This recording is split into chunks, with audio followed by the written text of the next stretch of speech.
Pendidikan. Tema ketujuh. D. Mengkonstruksi karya ilmiah berdasarkan isi, sistematika, dan kebahasaan.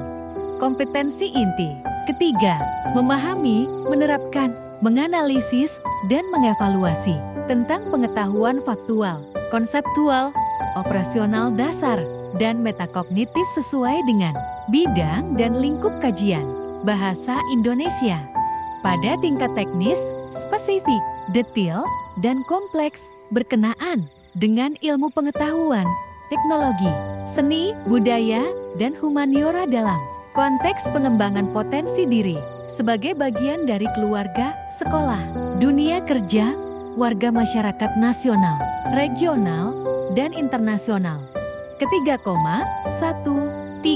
Menganalisis informasi, tujuan, dan esensi sebuah karya ilmiah berkaitan dengan bidang pekerjaan yang dibaca. Tujuan pembelajaran. Setelah mempelajari bab ini, peserta didik diharapkan mampu: pertama, menganalisis informasi, tujuan, dan esensi sebuah karya ilmiah berkaitan dengan bidang pekerjaan.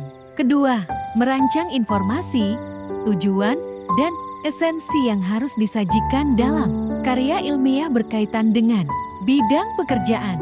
Ketiga, menganalisis sistematika dan kebahasaan karya ilmiah berkaitan dengan bidang pekerjaan.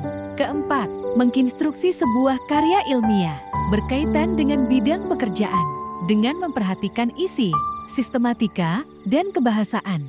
Berikut 8 langkah-langkah untuk mengkonstruksi karya ilmiah adalah sebagai berikut. Pertama, memilih tema tulisan.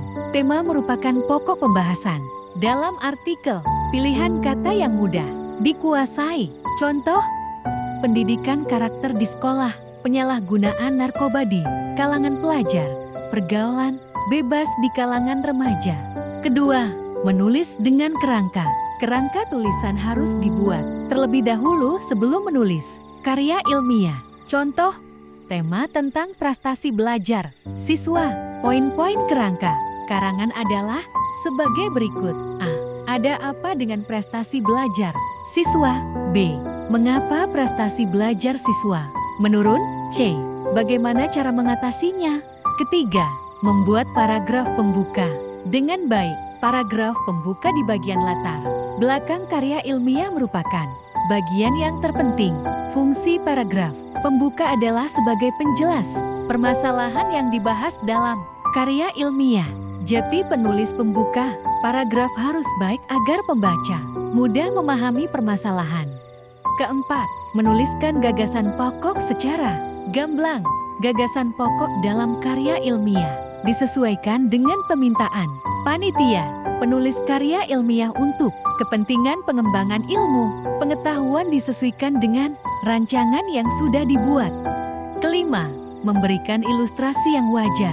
Dalam karya ilmiah, ilustrasi ditunjukkan dengan peristiwa atau kasus yang melatar belakangi dibuatnya karya ilmiah.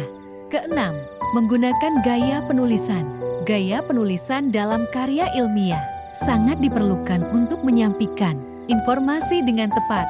Menurut Brotowijojo 1988, 15-16, ragam gaya penulisan ilmiah adalah sebagai berikut. A.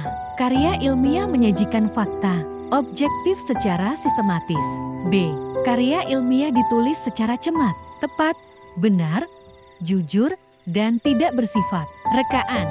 C. Karya ilmiah disusun secara sistematis, setiap langkah direncanakan secara konseptual dan prosedural. D. Karya ilmiah menyajikan rangkaian sebab akibat sehingga memudahkan pembaca menarik simpulan. E. Karya ilmiah mengandung pandangan yang disertai dukungan dan pembuktian sasaran hipotesis. F. Karya ilmiah hanya mengandung kebenaran faktual sehingga tidak akan memancing pernyataan skeptis. Penulis karya ilmiah tidak boleh manipulatif fakta serta menjauhi berprasangka. Penyajian tidak boleh emotif. Ketujuh, menyimpulkan isi karya ilmiah dengan pernyataan yang kuat. Isi karya ilmiah harus dapat disimpulkan dengan pernyataan yang kuat pada bagian penutup. Hal ini karena isi karya ilmiah mengandung kebenaran yang faktual. Kedelapan, menyunting. Langkah terakhir mengkonstruksi karya ilmiah adalah menyunting. Periksa segala kata, kalimat, paragraf yang ada. Penyunting dilakukan pada struktur dan kaidah, tidak pada bagian isi. Evaluasi. Pertama, sebutkan 6 gaya penulisan karya ilmiah menurut Brotowijojo 1988. 15-16. Kedua, sebutkan dan jelaskan 8 langkah untuk mengkonstruksi karya ilmiah. Ketiga, sebutkan analisis sistematika, penulisan dan kebahasaan karya ilmiah.